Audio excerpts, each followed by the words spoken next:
And here we are. Welcome to another live podcast. This time we're going out across the globe. Well, we always go across the globe, but I don't know how much of a globe actually pays attention, and they should. And if they did, they get great stuff out of it because it's Speak on Stage. Today's session is how to combine AI and EI to boost leadership and employee engagement. That basically means if we were to look at all the things that happen in AI, which we will talk about, and all the things that happened over the last 10 years or so with emotional intelligence, and we put them together, does that make your workforce more engaged? Does it mean you're going to make more money and be more successful? Or have people not started thinking about it, but too busy going, no, that's going to take our jobs? We will find out. That's why you should stick around and join the gang. We're all here, and this is Speak on Stage.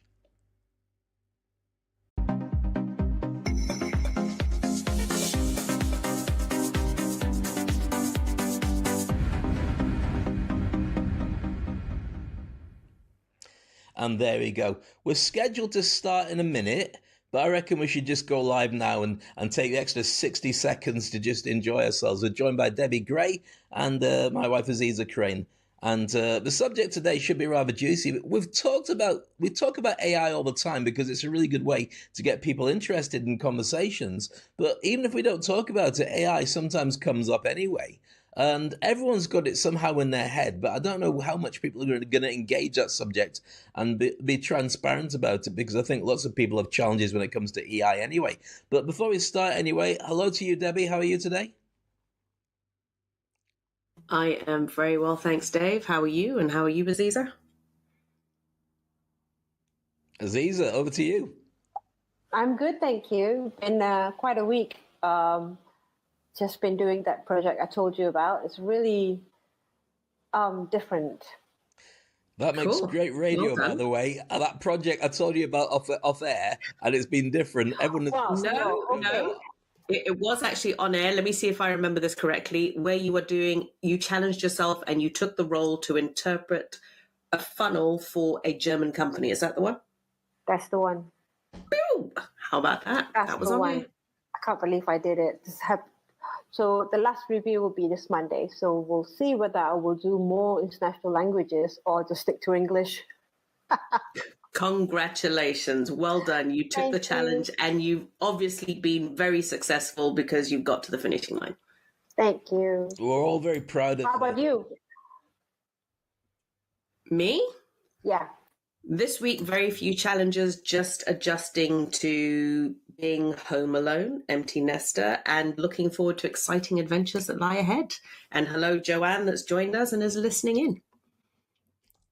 Hello to Joanne. I'm going to ask you guys, let's let everybody know that we're live now just by reposting it to your feed with a share button.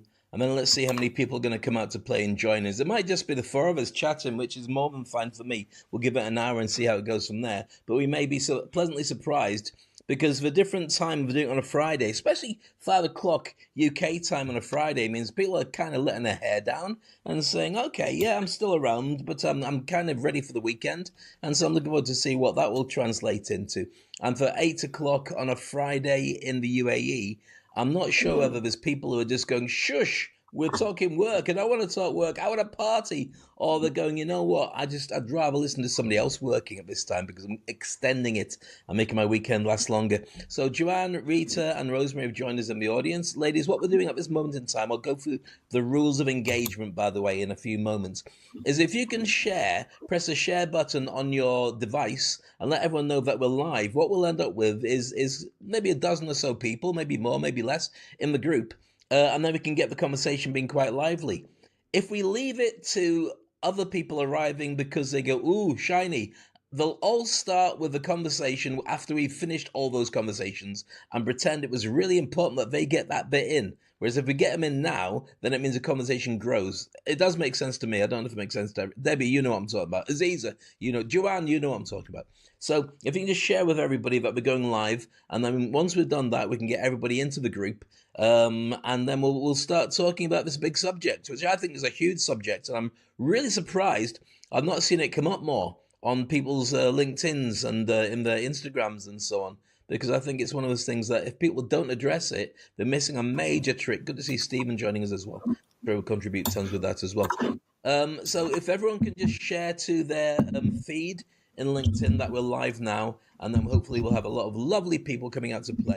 And I will be recording today's session as long as it doesn't crash, and I'll be feeding that out on our normal time on Sunday as a video. So you'll be immortalized, and everyone's going to say, "Was that you?" Well, nobody will say that. We'll just, listen if they do. So let's throw it to our panel at the moment. So Debbie, I'm going to throw it to you. You are an expert in EI because you've trained to be a coach and you know about, how to build people's lives up and stuff like that. You've also dabbled a little bit in, have I just disappeared? Did I disappear? Okay. Yeah. It seems that we keep losing one another, and Right. Yes, my apologies. No, it's my fault. That was Thanos clicking his fingers and getting a blip. I saw my whole screen disappear in front of me, which I think is what happens when computers die. That's what they see instead of a light. I was just talking about the fact that you've studied to be a business and life coach, and so EI is emotional intelligence is a major part of that. Now, in the last 10 years or so, emotional intelligence has become a really important part of every leader and every manager. They need to know how to be able to read what goes on in their office. And it's not just about you are getting paid, so you must do this. If you want to get the very best out of them, become a servant leader or so on, then EI or EQ, depending on how you want to look at it, is a very important thing. When you add AI to it, artificial intelligence, it's not just some words that, aren't worth a lot at Scrabble because they're only worth one vowel each. It's actually a really powerful combination. That's what I wanted to look at and how you can use it for your business. So I'm going to throw it open to the audience. Feel free to stick your hand up and come and join us in a bit. Love to know what you think. But before we do that, I'm going to open it up to Debbie and Aziza. What's your thoughts on this? And you can't say it's a rubbish subject because you are implicit in me broadcasting. Okay, well, I mean, let's face it. I root for emotional intelligence all the way, as I feel it's an asset in any level, whether it's corporate management, small businesses, large businesses, it's a necessary. Then AI, let's face it, we're not going anywhere without it. So you would have to find a way to incorporate the two. So I think it can be challenging, but I think it can be done. Now, So yes, I look forward to it. Here's a question to throw in, and Aziza, you can jump in on the back of this as well. Now, when we talked about this in previous sessions, when we talk about AI, it is not a proper sensitizing, understanding thing like a human being. It is an algorithm that can be taught to recognize difference in tone of voice and words that you use. And at some point, it's going to use face recognition so it can tell when your face looks stressed and your eye movements and all the rest of it. So it's always going to be faking what is effectively EI. But does it really matter? When it gets better at doing it, does it matter? So, for instance, I've had a lot of fun with the upgrade of ChatGPT, which now you're able to interrupt, and now it sounds like a proper conversation. It says and ah, and it's a lot smarter and a lot more productive than the previous versions of it. And it really does feel like you're talking to a very boring person who kind of gets you. So it is getting there, if nothing else. What's your thoughts, Debbie? Does it have to be a boring person? Is it only boring people that get us? Is that what you're saying? No, I'm saying that talking to AI is like talking to a very boring person who's really focused on getting stuff right. But it's kind of predictable in a that's what I wanted kind of way. Now, here's the thing about it. When you talk to somebody from a bank, a real person from a bank, if you get the opportunity to talk to them, it's like somebody's just reached in and done an exorcism on their personality. Because they're only allowed to say certain things. It's getting monitored, it's getting recorded, and the odds are they're really boring anyway, which is why they work doing the job that they're doing. It really infuriates me when you wait on the zero and you wait for the operator, and the operator says, "Yes, can I help you?" And they say, "Can I just verify you as a person?" You're like, no, you can't. You've already done that before we talked. And I mean, it's better than the time when we used to have that handy 12-digit number you had to type in while waiting to go on. So if you're driving in your car and you want to catch up at the bank, what are you meant to do? Look at you. Anyway, I digress. Okay. Let's get back to the EI thing. Do you believe that AI will ever be able to replace a person by being emotionally intelligent, or do you think it doesn't need to? It just needs to be able to combine. I think it will be able to do both, if I'm honest, because let's face it, it's being programmed from, as you said, algorithms that we are putting into it. So if we are being empathetic and emotional in the content that we put out to people, then our AI algorithm will repeat and copy that. So let's have a little chat about. I mean, Aziza, you'll be able to answer this even better than I can because you're the expert when it comes to programming platforms and websites that are interactive and stuff like that. So right now, and I'm happy to be wrong on this, when we talk about AI, it generally can do well personalizing the customer experience, and it's able to enhance what goes on by making great suggestions, but it doesn't really read people. It doesn't really do stuff off the cuff. Better decision making, maybe, but it needs to have a human to say, stop doing stuff like that. It's that combination for me that really makes it work, but I would hate to think that I trusted everything to go down to just being run by a robot. That kind of worries me a lot. Aziza, I know what you're going to say. Bring more on. It's easier. Get stuff done quicker. Yes. So what is your question? My question is, do you have fear, or how would we integrate AI and EI closer together to bring better results in the workplace? Look, I think everybody has got to use their brains in a way where you need to distinguish which one you can use AI and which one you use EQ or AI. If you need to talk to your staff, then talk face to face, or have it on Zoom, or have a phone call, or go for a coffee or whatever. You have to be able as a human to distinguish which one I can use AI for and which one I don't want to use AI for, because you don't want to lose that personal touch, especially if you're running a company and you have employees, because if you use AI for everything, why would you have employees in the first place? So if you want to have employees, then you have to be able to distinguish which one is part of the business you can use AI for, and which one you use your personality or a human interaction for. That's my opinion.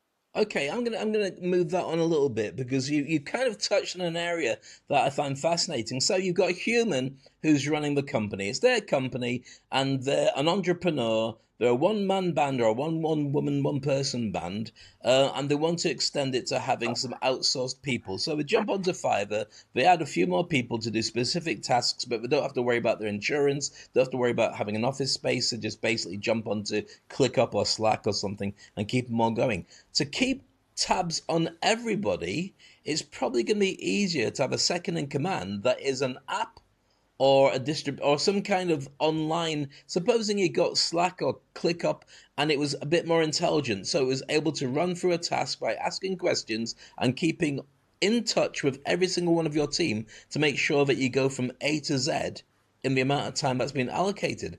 That sounds to me like a very good use of AI and EI that everybody could embrace, but I don't want to be the person that falls out with it because you're not going to get any joy. Okay, my question to you then is, if you are using Fiverr, why do you need AI? Because I only want at the moment, I would only want people from Fiverr to do a specific task that they do. So, for instance, everybody that I embrace to work with me on Fiverr would be a job description. I need you to do a video editing for me. I need you to edit this podcast. I need you to design a website. I'm not going to ask them to do lots of other stuff because that's a task that I've got to pay for separately. And also, I want it to be a human that's able to give the kind of like quality control that goes to it. Even if they outsource it to an AI, at least they have the final say, because I can turn around and say, that's rubbish, I'm not paying for it. You can't do that with AI. You just got to deal with whatever it gives you. And 99% of the time, it's not correct, but it is faster than the version you were going to give. Correct. So if you are hiring somebody from Fiverr, obviously you're going to get somebody who's got past experience, who's done the job, that whatever you need to do. You have to give instructions anyway through Fiverr, right? So I don't get what you're trying to ask, to be honest. I'm asking where the cutoff point would be for you relying on your business running from an AI artificial intelligence person. So would you be comfortable having a second in command who's AI, or would you be comfortable having the AI just basically telling you what to do and then you implement it yourself? Because if that's the way that it works, then it's still going to be done in real time. The whole point in getting AI in is to speed things up for you.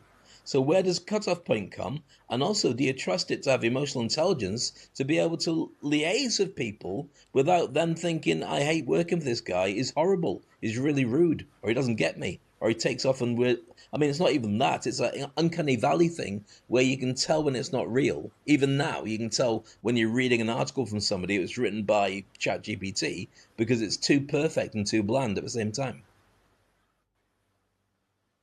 Okay. In my opinion, I think that I would use AI to break down the tasks that I need to do or break down the steps that I need to do. And AI would probably give it a faster step so I can skip or integrate other things that I can use AI for. And I would do the implementation myself, or I would hire somebody who knows how to do the implementation myself, himself or herself or themselves. But So, with communicating with them, I will still stick to WhatsApp, email. I wouldn't want to use AI to communicate with them, even though I'm using a platform kind of a way. I don't want to rely on AI to communicate with them because I might change my mind the last minute. but AI wouldn't, and AI would keep it going all the way through until the end of task. So is that a Correct. So weakness probably on our that's part? why. Sorry, I didn't hear you. Sorry, is that a weakness too? Is it a weakness on our part that we can change our mind as it goes, or is it better to No. be single-minded like AI would be to get the task done? No, you should always be able to change your mind. That's my opinion. Are you I just don't know saying that about because you you're my or wife? Debbie. No, no. I don't know about you or Debbie or anybody else in the room right now. What are your thoughts? But I say, as a human, you have every right to change your mind at any time. Okay, well, we're talking about a lot of different generics here. I'm going to throw one particular area because I think it means we can actually focus on this. Let's talk about chatbots. So you have a chatbot, and your chatbot is on your website representing you. It's got a proper name and it's got one of those things so it looks like it's moving when it's talking. And it looks like a real human being on video is talking to you. So you've got a chatbot. It's got loads of EI. It knows your business inside out. Would you trust that to liaise with every customer and be your customer facing side so you never deal with it? Question to you. And also, by the way, if you're in our audience, welcome to our session. I'd love to know your thoughts on it. Feel free to put your hand up and join us on stage. The rules of engagement are very simple. Please do not go on and on and on and on and on about who you are and what you've done and all the rest of it. This is really about driving today's conversation so we all get a chance to brainstorm. And hopefully, if you've got a question for yourself that you want to throw to the audience, we can get to crowdsource an answer for you. It is on LinkedIn, so we are able to look at your profile very easily and see who you are. And if you haven't got it on your profile, then you should do so we can know who you are and make it a lot easier. If you don't feel comfortable jumping on live, or at the same time you may be in a place where there's lots of noise, so you don't want to open up your microphone, just put your question into the comments section and we'll address it and read it out to you and answer you anyway. So there we go. So, Debbie, chatbot. Would you be happy replacing yourself with a chatbot, or would you not trust it? Pretty much, I think AI is still a tool. I wouldn't be comfortable with it managing any of my team. It has to be a tool which helps me. So it's assisting me. So even if it's a chatbot, then eventually it's going to have to communicate with a person. But it's not. It's a tool that's assisting the whole engagement, but it's not the be all and end all. I agree with you. And I again bring up the conversation about working with banks. Banks have got the worst chatbots of all time at the moment, where it just sounds so lousy, so labored, so unreal, and also can't understand a word you're saying because it only responds to certain things. Now, that will improve, They will get their own ones done, which are a lot more interactive now, looking what ChatGPT can do. And to be honest with you, as long as whoever I'm talking to, I can talk to properly, like I do to my phone, I've got ChatGPT on there, I'd be happy interacting with a bank that had access to one of those. But I'm not sure if I'd be happy giving it my honest opinion, knowing that it might well go out and be used against me in the future. Whereas of human, even if it's recorded, at least you can work it out as to what's going to happen next. So I'm going to throw it open to the people in the room. If you just joined us, nice to see it. Rita, Joanne, Rosemary, Peter, Jeremy, Stephen, and Zara. All of you have something to do with AI in some way, because I've talked to most of you before. I'd love to know your thoughts on this. Would you replace yourself with a chatbot, or would you be worried that you'd have no clients and no staff left afterwards? See the silence. That's what happens. Well, for our website, our chatbot is just directly linked to the business WhatsApp, which, to be honest, I would want to program it better to answer more frequently asked questions, because that's what I normally get. But like what Debbie says, if they need to speak to somebody where they can't find any information on the website, then they'll speak directly to me on WhatsApp. That's what I want. You're not there all the time, and it's only during office hours. And we now Correct. have a world of different time zones. Correct. Are And you your happy point with is, that? yes. In any corporation, they open and they close. People will be understanding to that, wouldn't they? Dave? Absolutely. Absolutely. I can't call a bank Girl in power. America. No. No, I'm serious. No, look. When we had the issue with the bank in America, we had to call in Dubai time late at night because there's nobody there. Because their It was office 1 hours o'clock are in the from... morning, 1 to 2 o'clock in the morning. I had Absolutely. to call to So find out what happened to my money with Chase Bank. Thank you very much, Chase Bank. exactly. So there's email, there's WhatsApp. I can answer back at any time. I mean, we have clients in America anyway, and the time zones are all over the place. So I don't see a problem with having boundaries. I don't know. I'm having I agree. experienced that and knowing that one of the challenges with a bank, maybe not so much with other organizations, is that the verification thing. I'm based in Dubai with an account in America. Can you please, we're going to send you an email, all that stuff. I hear your grievance about banks. I think a lot of people will have that. I think they have to put that regulation. However, let me throw a question to you then, Dave. All right, if you have to deal with a UK bank via an AI chatbot, how comfortable are you giving all your information to an AI bot? I'm not comfortable with any of it, period, because I think. Sorry, go on. You asked me a question. Can I finish? Because sorry. I don't believe that the banks are going to back me if they've got a problem at their end. If something goes wrong at their end, the customer is always wrong. And this is just my experience of banks forever. And it's really hard to hold a bank to task. Who are you going to complain to? Who are you going to get that's going to answer the phone? And what evidence are you going to tape every interaction you have with the bank? And then you can turn around and say, listen to this. This is what happened last time I talked to you. But you have no choice. If you want to access your money, that's how it's all being kept. That's why the crypto industry has become such a thing, because people got sick of working with banks. I'm not nodding crypto, by the way. I think the solution is for banks to just have divisions in different time zones.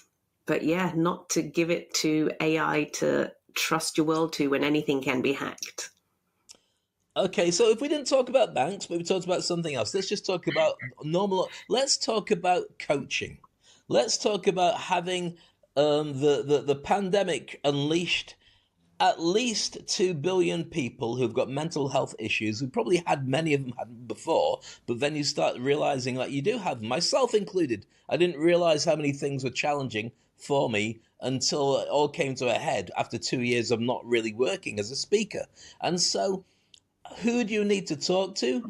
Can you get a therapist? Can you get a life coach? Well, there's plenty of therapists and life coaches out there, but sometimes you just need somebody to listen to you who can go and ah and give you some suggestions. And it might be the fact you just need to know that somebody's paying attention. That sounds to me like a really good, advantageous way to start a business that's purely just an army of life coaches that are AI. Or the premium is a real person, but the lower level is free or a tiny monthly rate is an AI that does 99% of a job because it's trained from reading all the books on life coaching by all the best authors that have written them. What's your thoughts I on that? disagree. I definitely disagree. You can't have computers managing people who have real emotions, real feelings, real issues. You're going to need to have that empathetic approach. You're talking about counseling, you're talking about helping people that have reached out. A bot is not going to be able to do that. Sorry. Shall we test it? Shall we test it now? Let's put no. ChatGPT on. Let's just check and see how this works out. Hey, you're talking about people with real problems, and you're saying that AI should be considered to be I'm not a way saying to help it them? should be. I say it will be, and it probably already is now. Let me just share it with you now. So I'm going to go. Hopefully, it's not going to have a problem with the broadcast because usually at night time everybody's on. I've got my phone, which you'll see in the video, being used to access my Chat GPT, which in a few moments' time should be able to ring through. It might not. It might do. It's just staring at me in a really weird way at the moment, but I'm going to see if it can get it on. Okay, so here we go. I'm going to be able to ask it a question, which is all about mental health, right? So, hello, chatbot. I am now live on a LinkedIn call. You are live as well with your answer. I want to ask you a question. If I had a problem with my mental health, I was feeling stressed at work, and I felt that my boss wasn't paying attention to me, what would you suggest I should do? You're live on the air. What's your thoughts? Dave, great question. When stress at work starts impacting your mental health, the first step is acknowledging the issue. Communication is key. Approach your boss with a clear, calm explanation of your concerns and how the current situation is affecting your performance and well-being.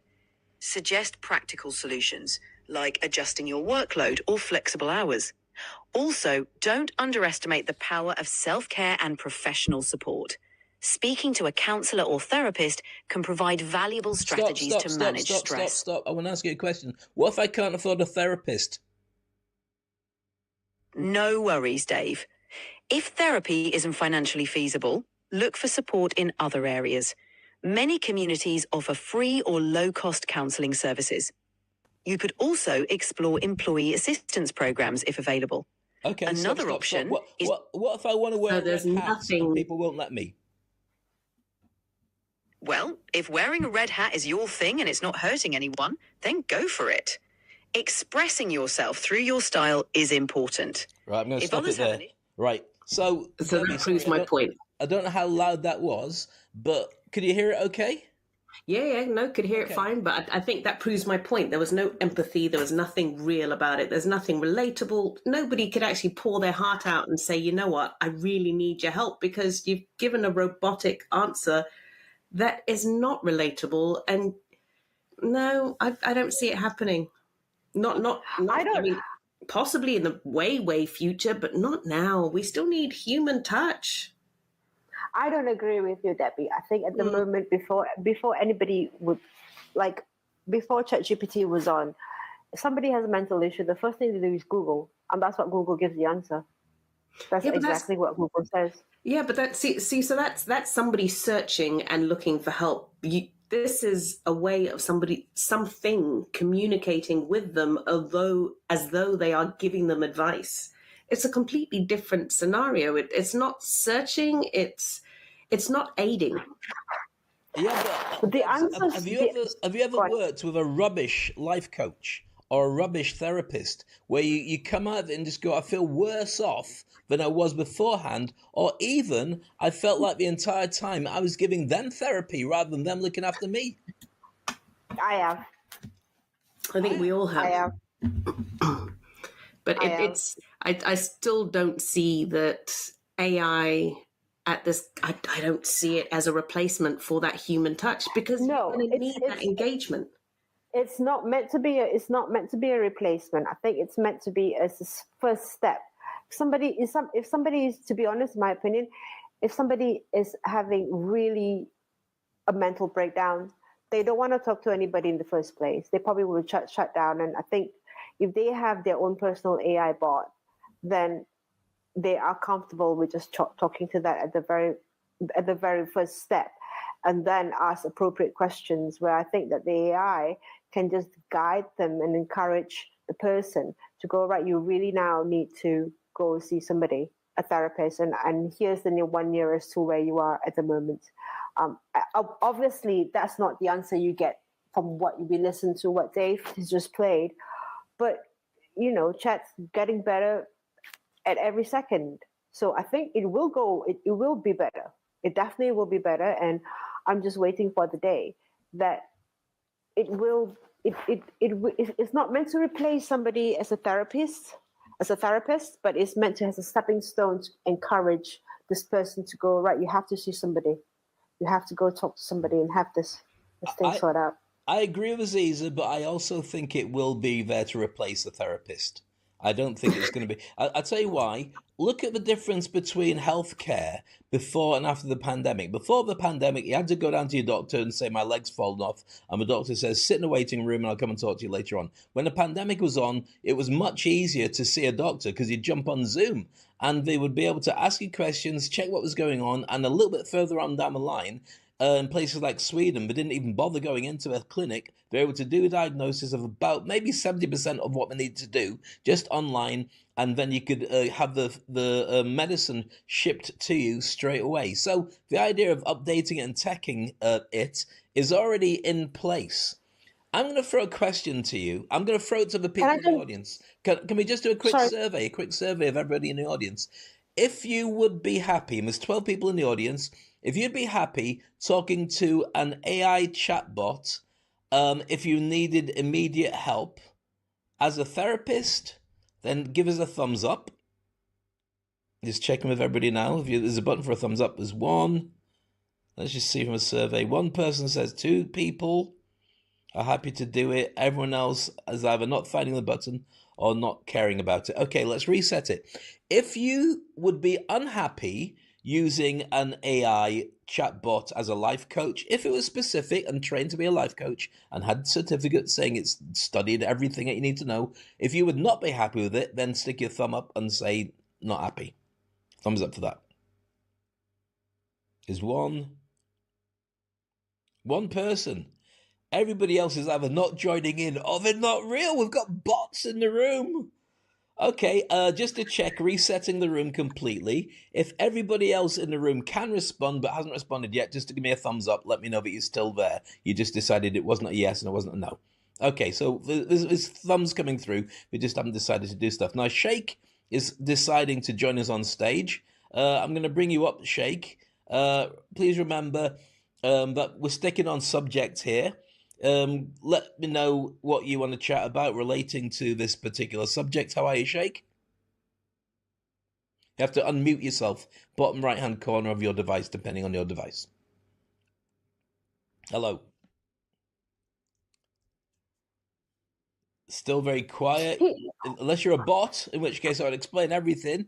Bottom right-hand corner of your device, and he's gone. He's gone. Can I just jump in then? Right. When I wanted to go see a therapy, Debbie, say for example,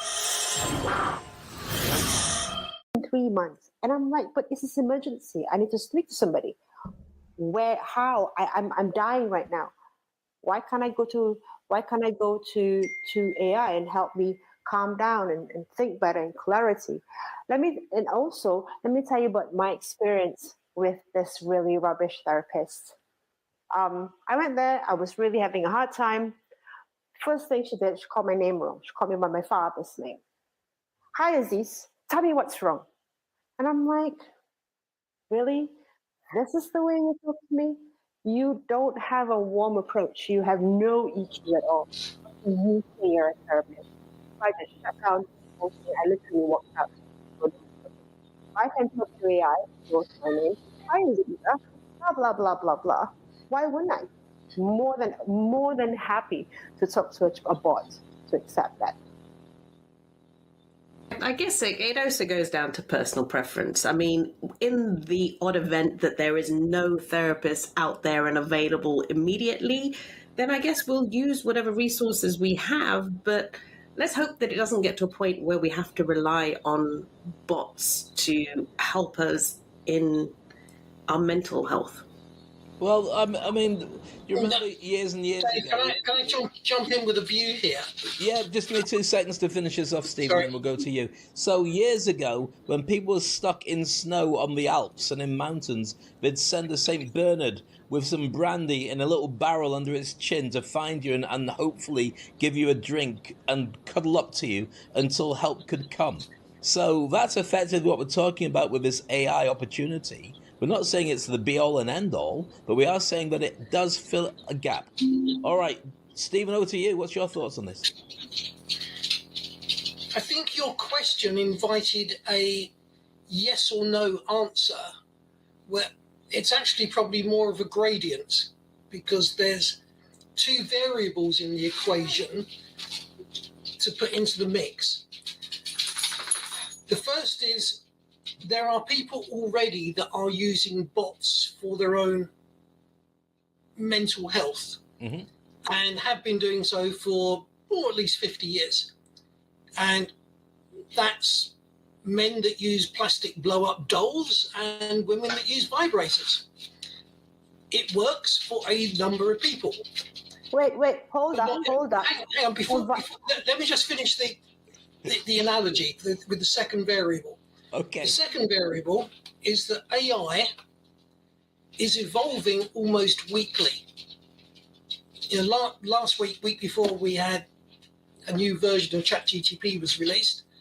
Today, we've had yet another version released, which opens up a file for you to work on how to ask the questions better. Very interesting. It's evolving weekly at present. So, 2 key variables: the technology is evolving rapidly, and people are on a spectrum of those that could use an artificial technology. No, sorry, that's badly expressed.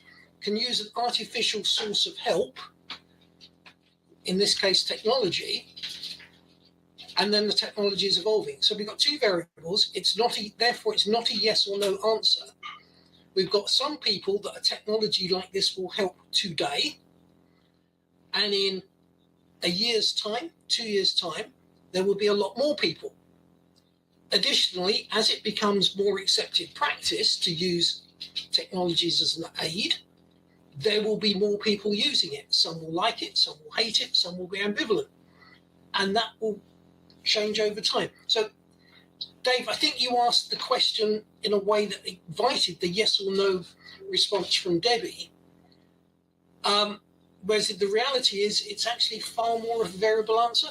Yeah, I'll shut up. I'll shut up now. No. You had me at vibrators. I think that Yes. the question. Yes, I need to jump in about that. Since when that is an AI thing? Okay, now I move on. was thinking more of it as technology. As a substitute. It's a substitute for reality. It's fake plastic. It's plastic.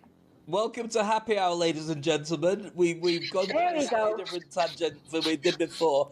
The original subject is about AI and EI, but we have to add latex rubber to the conversation today. Thank you to Stephen. Right, here's the thing, right? That question You I can asked trust about me the to have the alternative view. Okay. The thumbs up and the thumbs down. See, we're even going in that direction. I didn't mean it as an innocent thing. Thumbs up and thumbs down. I asked it because I wanted to... When you give a yes or no answer, it's only a yes or no. It's a simple digital thing that you ask. I realized from the amount of people that didn't answer that it was a gradient answer and that people were levels, but you can't do that when you're asking the people to give a thumbs up or a thumbs down. So I agree with you, Stephen. It is a changing thing. as people are. And I think that what happens is needs must. When you go shopping, do you want to queue or do you want to go and get your stuff straight away? Well, it depends how much you don't mind queuing, what time you've got on your hands, whether it's the only way to get access to what you really need, and also have you got other things that you'd rather be doing rather than in a different queue or somewhere else. There's lots of moving variables. What I'm saying now is now we can throw AI and EI in with a bot. And I think that more people will use it than. Here's the thing. You mentioned earlier about the upgrades that we're getting already from ChatGPT, and there are other AIs available as well. I guarantee that Elon Musk and others are already thinking, how can we replace life coaching chatbots for people already? They're already looking at how you can get rid of housemaids by having a robot in your house. And they're thinking about the military version. The idea of just a simple discussion bot, 100% that's already part of the conversation. And there will be a version within the next 3 to 6 months that you will have problems distinguishing between a human being and actually just a bot. Load it up, as I say, with all the qualifications you need to be a very good qualified thought leader in personal development and also mental health. And I think you've got a really good substitute that most people would want. But I might be wrong. What does everybody else think? That's the reason we've got Speak on Stage. Can I use this opportunity to make note of comments that have come through on the page? Please do. So from Jeremy, we have AI will eventually replace consultants, advisors to some degree, and secretaries. Agree? What are your thoughts on that, Dave? Go on. No, go on. So sorry, I'm trying to change back to the page so I can see all the comments that are coming through, because if I press the wrong button, sometimes we lose everybody. I don't want that to happen. Got some great comments coming through. So as Jeremy says, will it replace consultants? I don't think so. I'll tell you what will happen more than that, and I'm only just a normal person, so I don't really know for definite. But right now, everyone's got a mobile phone that is more powerful than any technology that could send a space rocket to the moon when Apollo 9 and all the rest of them were doing their stuff. So we have the ability to take better photographs than anybody in time has ever been able to, and video, just from our phone in our pocket. But does that mean that you'd trust it to take your wedding photographs? If you turn around to everybody at the wedding and said, we're not going to hire a wedding photographer, everyone's got a really good phone, can everyone take videos and photos, and we'll take the best ones and use them for our wedding photographs? That would mean early divorce if you trusted people and went for the cheap offer. So I think that there's always space for professionals, for those that are willing to pay for professionals, because they don't want to take a risk of getting it wrong. I think that there will be it's like an uncanny valley. There's a gap between what you're happy to go with what somebody else programs and what you really need. I think in some ways it will change. If you go to a restaurant and you sit down for a meal, you're paying for the experience of going to a restaurant. You want somebody to come over and sit you down and get you some bread and some nibblies and choose the wine and all that. That's a dining experience. If you just wanted to buy it in a packet and cook it at home, it's completely different.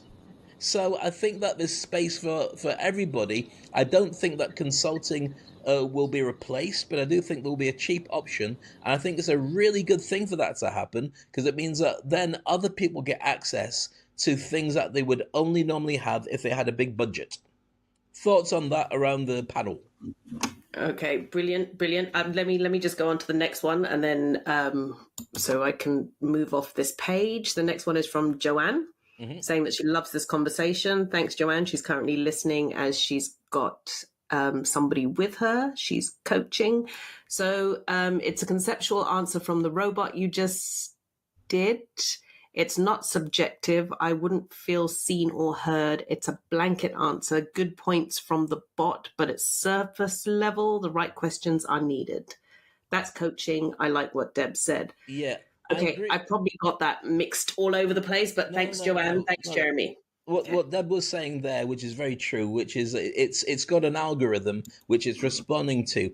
But the new AI stuff, like ChatGPT is doing, is it remembers your conversations. So you are able to turn around and say, I'm having a bad day today, just like yesterday when I had to go shopping and I got stuck in traffic and I forgot to get my change from the cashier. And if you do that the next day, it'll say what? So it's a bit like the cashier problem you had the other day. Yes, it's like that. And it will build up. I don't know how far this goes in its memory because I'm sure it still, hallucinates. But it starts to remember conversations you had. And that's when it becomes really, really good. Not perfect yet, but I think it's only subjective because I threw it at it just then. But if I was to start talking about things on a more regular basis, I think it would be able to do what it needs to do. But also, I don't maybe want it to do much more than just be there and make me feel better when I'm stuck in traffic. Sometimes that's great. I don't know. I think this is always going to be one of those controversial conversations. So let's take it back to where we started. How to combine AI and EI to boost leadership and employee engagement. Can it be done? Well, I find a lot of the leadership that we have at the moment to be incredibly rubbish at the moment. So we have leaders who are in charge of tech, who are probably the smartest tech people on the planet, who have very little emotional intelligence anyway, because they make decisions and they say things that hurt people, and they don't care because they're crazy rich, and they only tend to knock about with other crazy rich people. So I'm not convinced that leadership is fixed by that anyway. I'm looking at how your average person can be better at what they do by having this little tool make it easier for them to do it. That's what I'm looking at. Okay, so I would agree that you can combine the personal touch with AI if, as a leader, you are taking responsibility for whatever is coming out of the AI as the tool, and then you implement to your team accordingly. That's my viewpoint. Yep, I'm happy with that. Anyone else got some questions? Anybody else want to make some comments? It's nice to Rita, who's been saying as well, she thinks it would only work if the expectations were communicated clearly, that it's just an AI to provide perspectives and options only. Well, I agree with you, but here's the thing. I mean, how many times are you really talking to a best friend who knows you really well? And how many times are you just talking to somebody who happens to be there doing the job that they're meant to do? I think that when you start looking at the fact that unless you've got history with you, you're always going to be in a situation where it's artificial and you get the best out of it that you can at that given time. And if so, let's cut the price right down and make it a robot. Because at least then you can walk away without worrying necessarily whether it's going to start telling everybody else what you've been going through and so on. I'm quite cynical on this, I guess, but I think there's a lot to be said in that. I'd love to know your thoughts.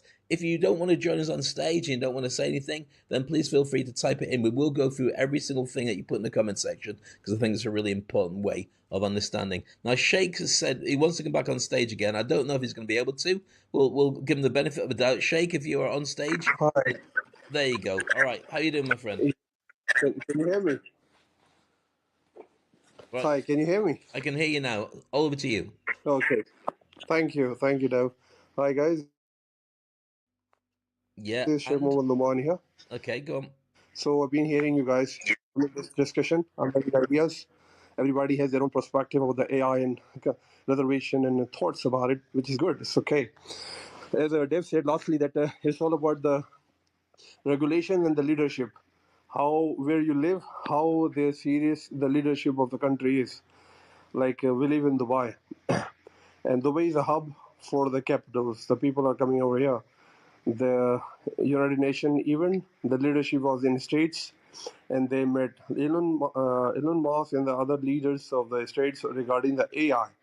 This theme and this trip was mostly focused on AI, and they have been inviting the people from across the globe, bring something Dubai which is impossible for you. That means that the leadership is quite serious over here, and creating the invention, having some invention in the AI, of course, it would reduce the human work. Definitely, it's gonna have some crazy things in future, but it is kind of against the capital empire as well, capitalism. That where people get easy job to do. Like one of the guy, a German friend of mine, has got a AI based PowerPoint. Just write down the subject and it will prepare your entire PowerPoint segment whichever has been given to the kids, which is amazingly productive time for the students in the university and the schools. And rather they spend 2-3 days to prepare the presentation, they just make it like in a jiffy, a few seconds, and the rest of the time they can do something more productive. So it's all about thought process, that how people can make the benefit out of it, or how people can take it as against them. Like somebody asked that it can eliminate the consultants. Well, not exactly, because consultants are still have their own exposure to develop themselves as a consultant and help the people who need them. So it's kind of something we can take the benefit from rather being against of. We must go with the technology. I'm going to throw a question at you, Sheikh, because I've known you for a little while, and we've bumped into each other at various events around the world. So, did you said you went to the big one that had all the big hitters at it, which I think happened in Saudi recently. There's Elon Musk, and I think Zuckerberg was there, and all the rest of it. Without naming names, because clearly we want to stay alive, did you feel that everyone had our best interests at heart, or do you feel that had the best interests in their finances and also their technology at heart, once you were seeing what everyone was talking about on stage? Well, again, it's all about the interest of the nation. That's why the people go out of the UAE and bring the people who are having innovative ideas, and like. No, don't get off on that one. You've got to answer the question, were they there for the people, not the nation? Because the nation generally means the government, and the government generally means the finance and success of the country. I'm talking about the people, their mental health, and everyone's lives being better. Did you get the feeling that that's what everyone was driving towards, or was it purely about the tech and the growth of tech? Well, it is going to be better, obviously, the first one. It is going to make the life easier for the people. I'm not. Diplomatic answer, maybe. I mean, appreciate all views and insights, including vibrators and blow up dolls. But Sheikh, will it or won't it? It doesn't feel like you're convicted in your answer. Do you believe that this conference that took place was for the benefit of people in general, or for those that were actually on the stage? I do think this is in the benefit for the people. Okay. All right. Thank you. Okay. Well, I'll be glad to see what happens as a direct result of that. I host a lot of events all around the world, and I do enjoy seeing what people talk about. And I've got to say that most of the time, 99% of the time, people share things that you just go, oh, that's going to be interesting. And that's why we're invited to speak on stage. But I think that in terms of AI, and this is why it's a concern for me, and I think it's also a concern for many people as well, and that's why we've got quite a nice group of people being here. At some point, AI is going to be there as a cheap alternative that never gets bored of listening to you, to a human being that's going to charge by the hour. Now, at some point, it's going to be almost indistinguishable. It'll be smart enough, it'll be knowledgeable, it'll be better than many cases, just like it's replacing people in accounting and replacing people in programming and in lots of things like that. But will it have enough EI, emotional intelligence, to be able to look after somebody? Let's put a twist on this. If you break down in tears at a therapist's, they will stop what they're doing and they'll be there for you. How does that happen with EI and AI? Will the chatbot say, are you okay? Or will it say, you haven't answered anything for a little while, I'll assume that the conversation's over? Whereas being able to attend to somebody, if they have an emotional response that's really deep, especially on the call, online, or on a phone call, is a very important part of any therapist's toolkit. Debbie, your thoughts on that, because you're a therapist and a life coach. That's not fair. Oh, listen, I personally feel that AI is moving at a pace that is too fast for a lot of people to be able to catch up with, and it should just remain a tool. That is exactly how I feel about AI. I don't feel that it should be taking any therapy sessions, as it doesn't have the capability or the programming yet, but even still, it doesn't have the empathy and it never will, because it is just an algorithm and a program. All right, before we go to Greg, I'm going to challenge you on that. How many people have you met? And I'm going to talk about ex-partners, right? Ex-partners who had no empathy or maybe had too much empathy, or who were bonkers, or who are psychopaths and all the rest of it. Don't tell me that AI, at least if it's programmed, isn't going to play better than some of the people that we've gone to. You know what? This isn't going to work out. How's about I never see you again for the rest of our lives, which we've all been through? Greg, great to talk to you. Greg's been on my radar and vice versa, and we've been LinkedIn friends for years now. There's a first chance to talk to you now. How are you, my friend? Hey, great, David, and a lovely conversation you're hosting here, so thank you. Appreciate it, thank you. So you brought up a really profound point, and I'm a huge AI a fan, and I use AI about 6 hours of my day for the last 6 months. But you brought up a really good point, and that is that profound moments of feeling that come up in conversation that is not the words, it's what happens after the words, and it's what we're feeling. And what you brought up, I think, is really, really insightful. And I think the AIs are all built on large language models, which are predicated on words. But when you break it down in tears because something that someone said, or even what the AI has said, and I've used AI to coach me, and I've been in tears by what it has said to me, but it is not cognizant of my reaction and the profoundness of my reaction. And I just wanted to compliment you on bringing that piece up. Thank you. I appreciate it. And here's the thing, and I'm sure you'll be able to say this from your own experience. What we've just highlighted is just another tweak to the algorithm. If they do not say anything for a few moments and you can't hear anything, go into "Are you okay" mode.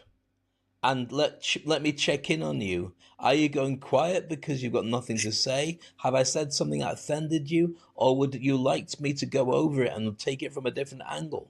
Now, that's me just off the top of my head pretending to be a chatbot. But I think all that is it hasn't been programmed in yet. Now, here's the thing.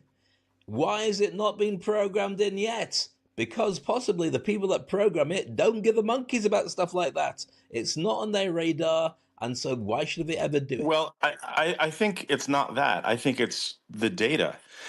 I think it's just inhaled the last 10 years of human data, and we don't have human data on sobbing and grieving and catharsis. Where is that data coming from? What, a pandemic?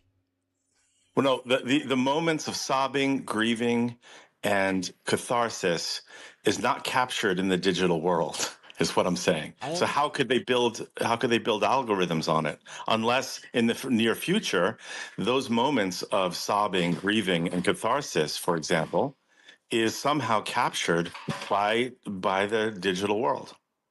I understand exactly what you're saying, but what I'm saying is, and you're right, but what I'm saying is, if you were to become a life coach and you were to become a therapist, you would start talking to somebody who's teaching you and training you, mentoring you, coaching you. And at some point, we're going to talk about what you do during an abreaction.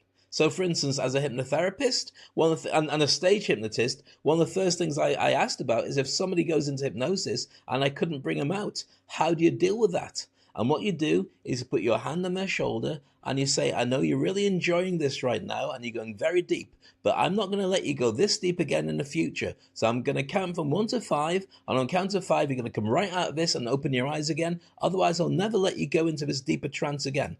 And there's never been an occasion where I've done this on a stage show or wherever where they haven't snapped straight out of it, having been in silence and just in a world of their own for like 30 minutes up until that point. Now, that's one of the things I asked about because I'm human. I ask those kind of questions. But whoever's programming, you're right, it might not have come up with it in algorithms, but don't you think it really should have? I don't know. That's a good question. Aziza, your thoughts on this? Because you've suddenly opened up your... No, No? No, it shouldn't. No, they shouldn't add it because that's where you distinguish between a bot and a human. Well, I'm sure it will come. Zara, you just joined us on stage. I'm sure you're going to say something that doesn't make sense, but I love you for it anyway. What's your thoughts on this? Yeah. Do you hear me? I can hear you, unless you're a bot.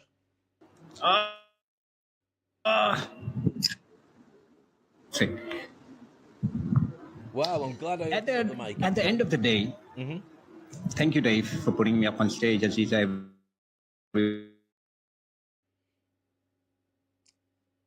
Well, that was everybody, Debbie, Greg, just you're right. about you. Yeah, Zara, get on with it because your No? the reception's a bit rubbish. Call and, but I know. Look, at the end of the day, at the end of the day, no one truly knows how hard you hustle for what is yours. You are the champion, Dave. Right, I'm gonna try and guess But what it was you But sleep, we saying. have lost pressure. You do it for us. We have, and it's not going to replace what maybe people. Right, if you were to get a bot that was going on in reverse, it would sound a bit like that. Zara, I'm I going was to say saying something. Can I get you to type your answer? that how much sleep we Can I get you to type your answer? have Because lost. it's cutting out quite a lot. If you can just type it, then I can make sure that we can read it out properly for you. So if you just type your answer, and we'll get around to being able to give you the proper credit without it being like the mic keeps cutting out. So there we go. So here we have Zara, who's a really smart guy, really nice, great conversationalist, but his internet's a bit rubbish today, and his reception's a bit of a challenge. Now, we are able to go. He's not being offensive. He's not being funny. It's just that his internet's a bit funny. So let's choose a different way of doing it. That involves a number of different human interactions and decision-making processes over many years. I know he's not hijacking our podcast. I know he's not trying to waste time. I know that he's got something to say. So the next thing is type it in and we'll look for it and we'll give you a chance to come back again. Now, that's a number of different things that people can do, but right now algorithms are not able to even think about. So will they be able to? Can you combine the AI and the EI, as they say, to be able to create proper leadership, or are we only looking at creating a more efficient Mr. Spock, a second in command, or somebody in charge of operations so humans don't have to do it for you? Thoughts on that? Panel, of which Greg's just joined. Yeah, I mean, I don't know if I agree there because I troubleshoot with AI all the time, and it often points out the solution paths that maybe I would have thought of, but it just offered it much quicker. And I think in this case, if someone is speaking and you can't hear them because it's garbled, I think it's perfectly reasonable to see AI suggesting to type in the comments instead. Yeah, absolutely. But that's something that comes from experience of being on radio and comes from experience of knowing people. And it also comes from the fact that you have to be able to get the ability to profile people when you talk to them. You do it face to face, you do it also online, and you do it when you get some kind of challenge. If you walk into McDonald's or a fast food place and the person on the other side asks you what you're after, and as you're talking to them, they start sharpening a knife and staring at your throat, then that tells you maybe you're not going to get your McDonald's. Maybe you should run a mile away. I'm not saying this happens at McDonald's. It could be any fast food chain that has a serial killer working behind the till. So there's a number of different things that come together at the same time to be able to understand what makes us human. What I'm saying is that might be a challenge to be able to put that together for us all. Now, I'm going to throw something up the room before you jump in, Greg, which is we normally do an hour only of this particular podcast because we want to make sure that when we do it on a Sunday, we don't take up too much of people's time. But I'm quite happy to extend this for another half an hour if everybody's happy to be in here. I know that it's a Friday, so you've probably got lots to do. If you wanted to continue for another half an hour, stick your thumb up and we'll continue. If we get enough people doing it, then we'll keep it going. If not, we'll thank everybody and we'll run away and come back at a later date. So thumbs up if you're happy to keep going. Aziz is a yes. Greg's a yes. Debbie, were you a yes? You can actually say yes. That's good. And Eamon and everyone else. Oh, Stephen's in there. He's waving. He's ready to go in there. Okay, so we'll keep. Apology, yes. Okay, so that's fantastic. We'll keep it going for another half an hour of this particular conversation. So, Greg, you were going to jump in on something when I started doing that survey. What was it you wanted to say? I forgot. I was just listening to you. Sorry. I have that effect on many people except the wife. Stephen, you just joined us on stage again. What were you going to say? You wanted to add something to this. Please don't talk about vibrators and all the rest of it. Let's try and keep it relatively clean so I can put it onto YouTube without getting blocked. He's got nothing to say. That's all he wanted to say. Sex toys. I'm sure that's not the case. So if anybody wants to add something, please feel free. I think I could add something. I mean, I would like to follow the conversation, but I think at this point we're at a juncture. And I think when I hear people, even on this conversation, who are fearful of AI or concerned that it's doing what we have learned and struggled to learn and become experts on for so many years, I think there's naturally a lot of fear and like, what does this mean for me? And what does this mean for the industry? And how shall I deal with this? And I think what I'm experiencing is all of that, but my savior in this is having fun and diving in and experimenting and exploring and playing and creating. I've created maybe 40 or 50 GPTs now that do different things, everything from coaching me to analyzing my transcripts and providing feedback on what I've missed and angles I could have taken. I'm even now trying to code, even though I don't know how to code. I found some AI that is going to basically write code for me, just I have to speak English to it, that's going to listen to my conversations live and provide side chat, cue card kind of comments based on how I've trained it. So it's listening for certain things and providing insight, almost like having an expert at my side that's providing real-time insight into what we're talking about. And I'm just building this myself only because it doesn't exist yet. I think it's so exciting to see that we're in a massive time of change. And instead of running away and hiding under a rock, I encourage people to play and explore and experiment. And I wanted to see if you agree with that approach. Greg, you're my hero. Can I just step in? I mean, I compliment you on having fun with it and going for it full throttle. But why 40 to 50, Greg? If you don't mind me asking, do you need that many? Oh, yeah, because each GPT has a different purpose. So I built one GPT so it analyzes transcripts and summarizes the conversation in 5 distinct parts, from the risks to the goals to the challenges. So I needed to program and tell the GPT to listen for certain things and summarize in a certain fashion. That's a different GPT than a GPT that I use, say, for to look at someone's website and break it down in 12 components, from what problems does it solve to what do they want the user to do. So I'm basically realizing that GPT is great, but you need to train it to focus it to do certain things. And that's where I see this co-intelligence, this collaboration aspect to the future of how we're all going to be working with AI as partners, maybe silent and not so silent partners in getting shit done. So you proactively use 40 to 50. Can they not be merged into maybe 5 or 10? I'm not sure what would be the benefit of that. That you don't have 40 to 50 separate. Well, it's almost like these are tools. These are different tools. And my fear is it's almost like you having a screwdriver to do what you want a hammer to do. I have one GPT that I created that helps me write emails. And I've trained it to write in a very persuasive, compelling style of email. And I've baked it and trained it on a knowledge base of a lot of content, but it's focused on email writing. So it would be a shame if I combined that GPT with one that helps me, coaches me on sales conversations, because it would be almost like diluted and it would be a mixed bag. And I'd get a lot of hallucinations when I ask it to help me. No, I mean, I was just curious. So I just wanted to clarify, because for me, that just is like a whole lot of things to juggle. But well done. You're like an AI police there, but you're telling him off. That's hilarious. No. That wasn't my intention at all. Honestly, I was genuinely curious. You're not allowed so many toys. It's not your birthday.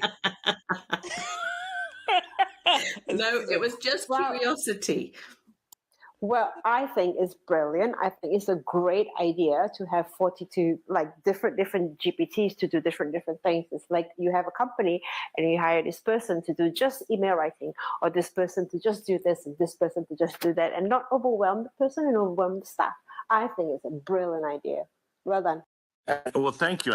I've seen growth in my business as a result, and it's hard to directly attribute it to AI, but since February of this year, I've literally seen month after month, I'm double what I'm earning now than what I did in February, what I'm doing in February, and it's going up. And I think it's because I'm not exactly sure, but I think it's because I'm getting a lot more done with a lot less friction, a lot less time. And Absolutely. I think that's what's going on. Yeah, I totally agree with you. And I think from a leadership and a business perspective, I'm also doing workshops in companies to helping executive leadership embrace AI and play with AI. But what I'm realizing in doing these workshops is that the CEOs are clueless, but the employees that are trying to get their work done, they're the ones that are actually using AI to be productive and to be creative and to deliver better work. And so they're doing it, oblivious to the CEO and the leadership team, but they're using AI anyway. And so I think there's a real disconnect in organizations now between the people that are actually doing work and being creative and being responsible to get it done, and the leadership. What are your thoughts about that? I love it, and I think it's a great point, and I'm going to throw this open to Stephen to comment on in a minute on this as well, because you've talked about the fact that your average big boss doesn't care. Your average big boss, well, they do care, but they don't like to get their hands dirty in what's going on with the troops. The troops do it. But what it does is it kind of disrupts the career path of everybody internally, because if you can do jobs that are now about 3 or 4 steps above your pay grade, then why are you working for somebody else? Why don't you start doing that on the side as a side hustle and start doing things that you can actually do to earn money better, which means in short term that people who are running their own business can do really well, like yourself, like myself, because they can add AI to it. But it also means something that it's going to be difficult for people to be pinned down in their job description. I'm not saying anyone's doing it now or everyone's doing it now or it's changing, because you'll be able to be more efficient and do lots. So why would you need to have a supervisor praise you when you do it? So that throws in one other area, which I think is kind of chilling, which is, if that's the case, and we are talking about disruption, we are talking about the workplace changing considerably, then does that mean that we're going to have a load of companies that do collapse because the employees choose to leave them? And because their job title is something that they're creating themselves? What's your thoughts on that? Yeah, I mean, I think people are going to be unhappy, and I think there's a lot of unhappy people now working for companies.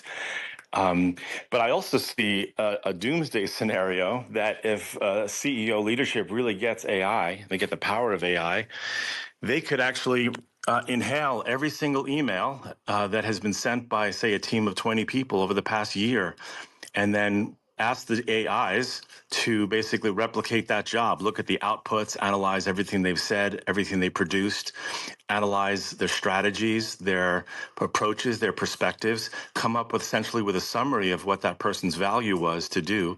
And then, day zero comes when the CEO fires everybody and replaces them with AIs. Now, I hope that shit doesn't happen, but I can imagine it happening, especially for people who are just doing their work and trying to do great work, but they're not adding that fifth element, that element of their deep perspective in their work. I think those people are at risk. I agree with you, but I mean that happens in everything. I mean, when you start creating, cars, the horse-drawn carriage system is going to disrupt, and it's going to be very difficult. Do we still use horses? Yes, we do, but not at the level we used to. And everyone's got a car, but this is going to happen. I think that what we're going to find is going to be a lot more people interested in going into space and doing stuff on other planets, or going into quantum or so on. I think it just becomes a natural progression that we all have to deal with. Not necessarily that we're all going to lose everything. It's going to become more difficult. Initially, that's going to happen. But I think that the economics will pan out and make it a lot easier.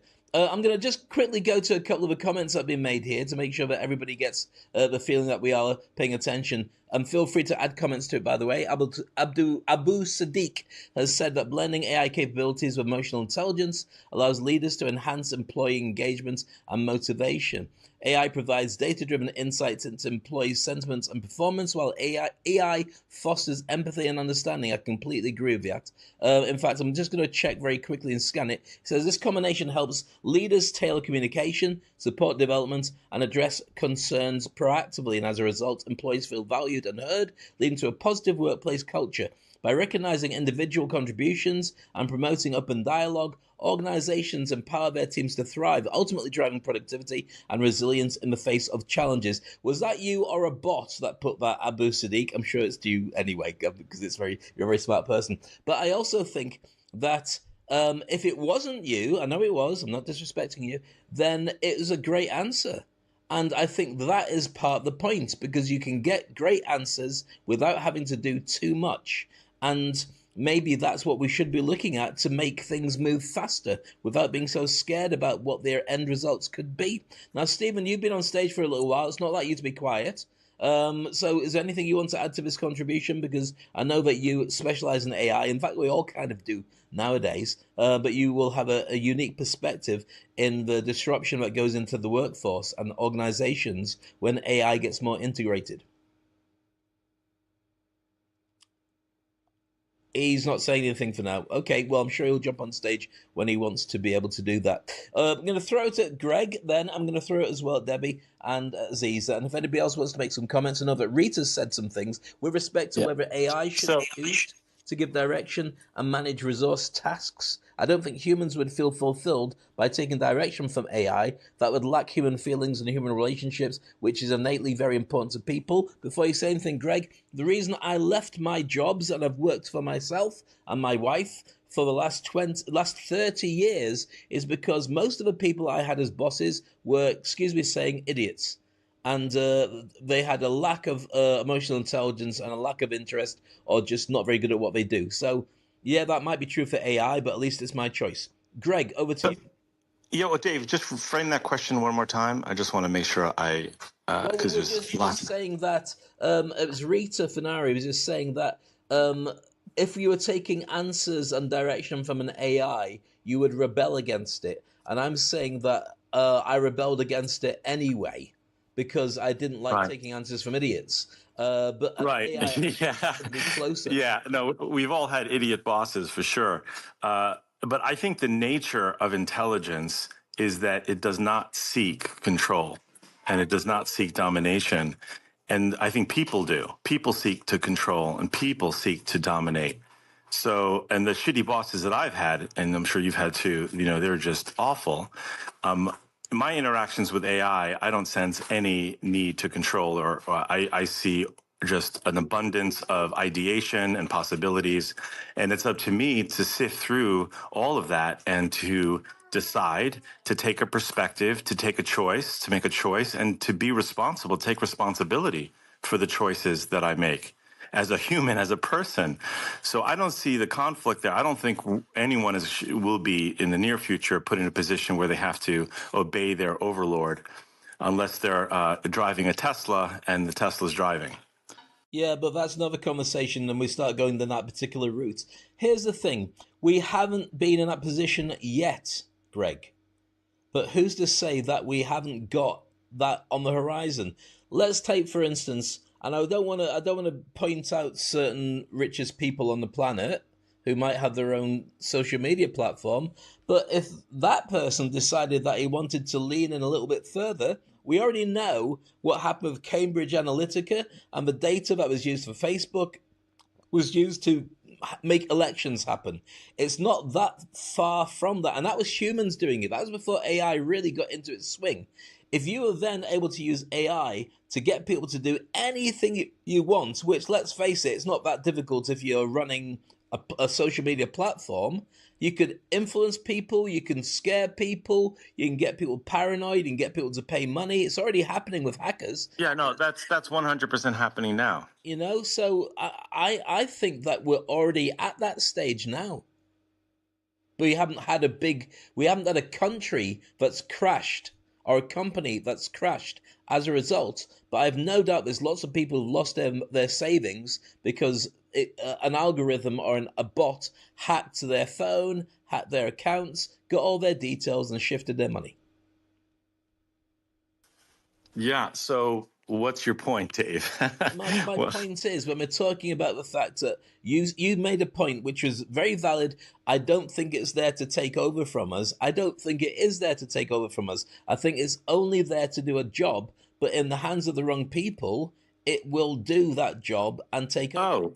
Oh, 100%. Superman, the mythology, he came from outer space and he landed as a baby in the backyard of the Kent family. True story. And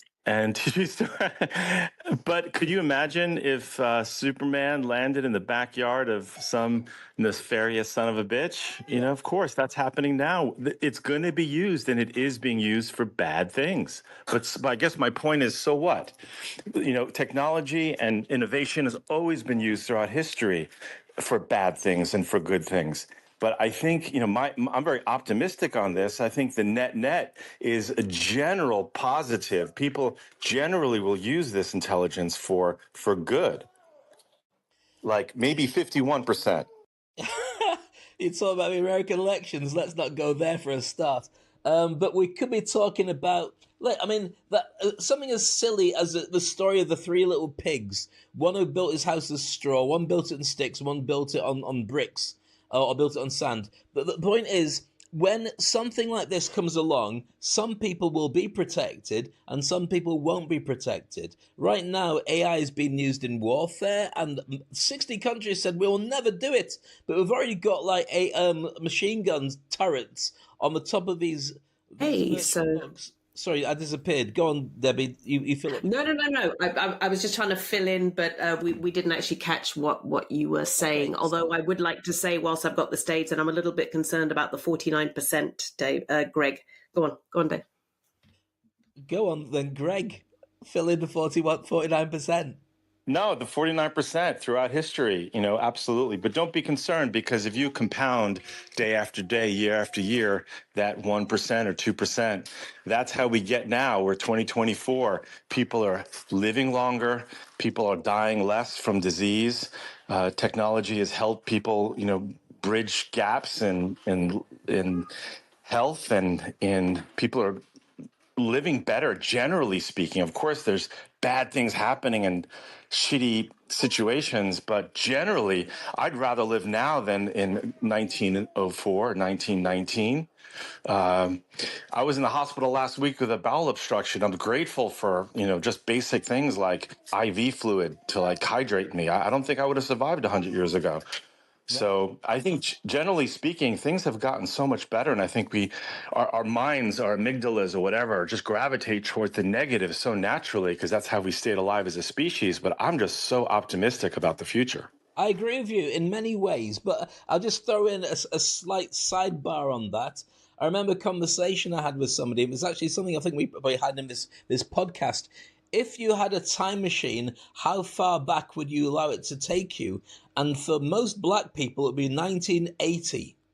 Because any earlier than that, it was pretty shitty all round. Yeah, well, in 1941, I'd be in a concentration camp in Nazi Germany. Right, there you go. So that's one angle. The other angle I wanted to talk about was about the human error thing. And I remember listening to a podcast recently, and we talked about it on this session, where there was, the whole thing about the red button with the nuclear codes, and when you press it, it means that it's set that the opposition was. In those days, it was Russia versus USA. The opposition is sending all their nukes. What are we going to do? And there was one stage where Russia had been alerted that America had launched all their nukes. And there's one guy who was in charge of feeding what happens next, who refused to believe that it was actually happening. Oh, I heard this story. I heard this. He refused to believe it was happening, so he wouldn't give the go-ahead for the powers that be to launch a preemptive strike against America, and it showed itself to be a glitch in the software, and he was right to say no, and that's why we're not all dead, because you know how long it would take between the pressing of the button for the nuclear bomb and for us to be dead worldwide. Yeah, no, I heard that story. It's a wonderful story, and I think that guy spent the rest of his life in Gulag or something Yeah, he terrible like that. probably But we owe our lives to that guy. 100%. We'd all be dead in about 70 minutes after the launch. That's how bad it is if we launched nuclear weapons around the world. And we're putting them in the hands of human beings. And at some point, AI is involved in this whole thing. It's kind of scary. So when you say, and you're right to say, I think we'll be okay, I beg to differ a little bit. I'm scared a little bit, but hopefully we'll be okay. We've got roughly about 6 or 7, we've got about 8 minutes left of this conversation. And I'm just wondering where we can take it, because we've talked a lot about AI and EI integration and about leadership. We've talked about countries and the way that they would react if it had. We've done this as a whole session. If your country was run by AI, would you feel comfortable? And a lot of people surprisingly said yes. So I'm going to throw a slight curveball into this conversation, which is if you were to hand your life over to an AI-ridden world where you don't have complete control, but you do get some input, would you be willing to do that? Let's just ask that question. Debbie, Aziza, Greg, Hell and everybody no. else in the room. Hell yes, Definitely there'll be not. no racism. There'll be no criticization about, oh, because you're a different color, you don't deserve this position. I'll be like, I can do this job. And the AI would just see my experiences and based on what I've done, not from my name, not from my skin color, not from where I'm from. So yeah. Okay, maybe I misunderstood the question. No, in fact, you didn't. And I'm going to counter my beautiful wife with this, because the big problem here, and it's something everyone can look up, is AI bias. And that comes down to who's been programming the AI. And AI is predominantly racist and sexist and a number of ist things because of the way it's been sweeping what's on the internet. And it depends on whether it's got ground rules, guardrails put in it to make sure that it doesn't go down a certain route. And when it has got those guardrails in, people say it's too woke. And Grok, I think it is, which is Elon Musk's AI, has got none of those things built in, which is celebrated by him and about 10% of his people. And that's kind of worrying. So, yeah, Aziza, you're right. It may not have it, but right now it still does. And I'll tell you where it comes in, and Greg will be able to back me up on this. So, if you're going for a job interview and your name is Musama Neminimini or something like that, some name that isn't a conventional, sought after name. White name. I didn't want to say that, but a conventional recognized name, the odds are the AI will not pick you and put you onto the shortlist. And this is a current truth. Now, I worked in many organizations where when they had a load of job applications that came in, the boss, if he had a big pile on his desk, would split the pile in two, drop half in the bin, and then go on to the other half. Now, AI, thankfully, isn't doing that, but it is doing it a different way. So I'm not convinced that racism would disappear or sexism would disappear. What I would say instead is it'd be a lot harder to be able to say that was racist or sexist, because you can't open a black box of the AI programming and say, look, that's where it went wrong, because you can't have a look inside the system. Thoughts on that? Greg just disappeared off the stage. Must have gone to the bathroom. He's back again now. He's come back. Aziza, what's your thoughts on that now? And also Debbie, and I'm sure Greg's got a few things to add into that too. Let me think about it. Greg, go on. Yeah. Wow. So there was. I'm going to pass for a moment so I can gather my thoughts. Okay, I was talking about the fact that there's lots of evidence that biases are built into the system. Okay. Yes. Okay. So I would argue that the biases that are built into the system represents not a fatal flaw of AI, but a temporary problem with AI, that if you look at the six finger problem that you saw in images, and you look at the hallucinations that were happening even 6 months ago, they're gone now. So I would think, and I would hope, that the biases that we see is a problem because of the data that it's fed and the training. But the data and the training it's like a river. The river is flowing and the data is being nourished and fixed. And I see that as a temporary problem, not a permanent issue with AI. I would agree with you only if the fixers are trying to produce something that's equal for everybody. And most cases, they either don't notice these challenges or it's not really on their radar to worry too heavily about it. Supposing we take a benevolent, lovely programming person like Mark Zuckerberg, who's clearly a lovely man. He might not really care about programming that when he's more interested in what it can do for his ads on Facebook. That I understand, but that I see as a 1 year problem, not a 10-year problem. I think it'll be resolved. It's not a permanent issue. I do agree with you. I do think it's something that's going to change in time. But meanwhile, during its teething, it's going to be an issue. And when we talk, I mean, I don't want to go down the race route, but redlining for accommodation and the bank loans, which was instigated in the 60s in America and in the UK, deliberately by the government to get certain places with certain people living in them, was a policy that was done. Did it change years later? Yeah, it did change years later, but the damage was already done. You've got ghettos and you've got people who are inheriting the property from their parents because the parents were allowed to have property that you could sell. Now, years later, the problem is still there, but it's just not so obvious. So the issue I have with, I would just say, look, you're right. These biases are flawed, and it can and will create bad situations for some people. But I think to put all the attention, the people like sensationalize these biases and like, oh, we can't use AI because it's bias. And I think that's sad because it marginalizes the power and the possibility and the productive nature that AI can be for people. And I think that, I believe, if you dig a little deeper, it's a delay tactic that people have. It's like, instead of today, I'm not going to actually open up ChatGPT and create a GPT or an Explore with Ideogram or any of the 19 billion other Cambrian explosions AIs that are out there. I'm going to delay this, and I'm just going to say I'll do it next year once AI actually fixes this bias issue.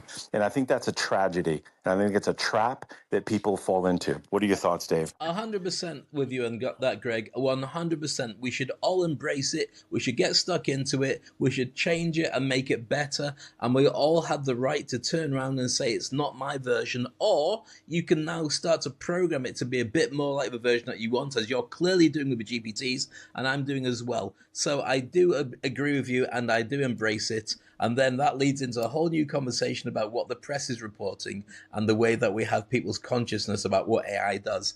And that is another can of worms for another time. So we're not going to go near that because it's just going to keep us going for another 2 hours. So on that, final thoughts from everybody. Zara, I would love to have you on stage, but we're not going to be able to because I have no idea what you said last time, but we love you to bits.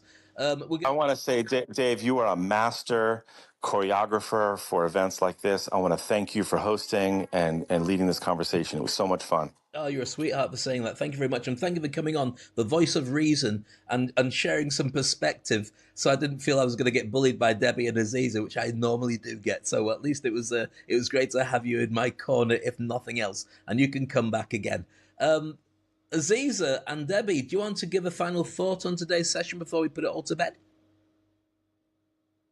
I would like to officially say that Aziza and I do not gang up on you. We simply express our views, and we happen to be in cahoots a lot of the time. Nothing more. So thanks, that Greg made you feel like it's a level playing field today. Okay, so at the end of today's session, when I feel like I'm being battered with a big bag full of estrogen, then that's not the case. I am happy to say that, but I'm not convinced. Just wanted to say thank you to everybody that contributed today. It really has been thought-provoking, and it has been fun to see things from multiple views. Really So, yeah. enjoyed it. Really enjoyed it. Absolutely. Thanks, Debbie. Thanks, Aziza. Thanks to Greg as well. And thanks to everybody else who contributed, whether you typed stuff in like Rita, Abu Sadiq, Monica, and also Joanne and Jeremy and various other people, Ayman as well, or you actually jumped on stage and said it. Everything is valid, and we will be going back to our normal time in about a week's time, which should be on a Sunday, an afternoon. In fact, we'll probably have to do a survey, because I kind of like it like this. This time on a night time is fine. If I haven't got a gig, then it kind of it opens it up to our friends in the US to be able to jump in. It's probably a ridiculous time for them, but at least it's doable. So maybe we should try out this again, but we'll put it to the test and see how it goes. For everybody else, meanwhile, if you'd like to be involved in the stuff that we do, we've got a WhatsApp group, which you're very welcome to join. All the details and contact details for the programs and the WhatsApp group, which is absolutely free for the WhatsApp group. That's going to be available in the comments section. Please come and join us. We've got about 400 plus incredible people in there from all around the world. And whenever we do any activities, we put it in there first. I don't tend to put it out to the general public, just to our insider group there. So you're very welcome to join. And as long as you're not a bot, then we'd love to have you in there. Meanwhile, for everybody who's stuck the time and been here, Aziza, did you want to say a final thing before we said goodbye? No. I actually wanted to just say that, this time I think we had a lot more interactions and a lot more people listening in. So I was just wondering whether this is a better time rather than Sunday at 1 o'clock.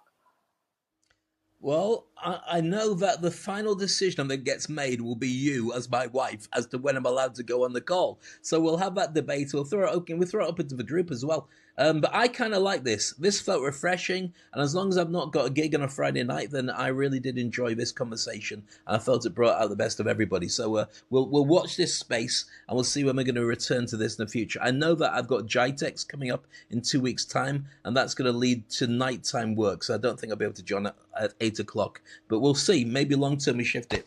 Meanwhile, thank you to everybody for being on this call. We will put together the best of this as a video. I do video these sessions, and I'll be sharing it with the group a little bit later on, maybe tomorrow.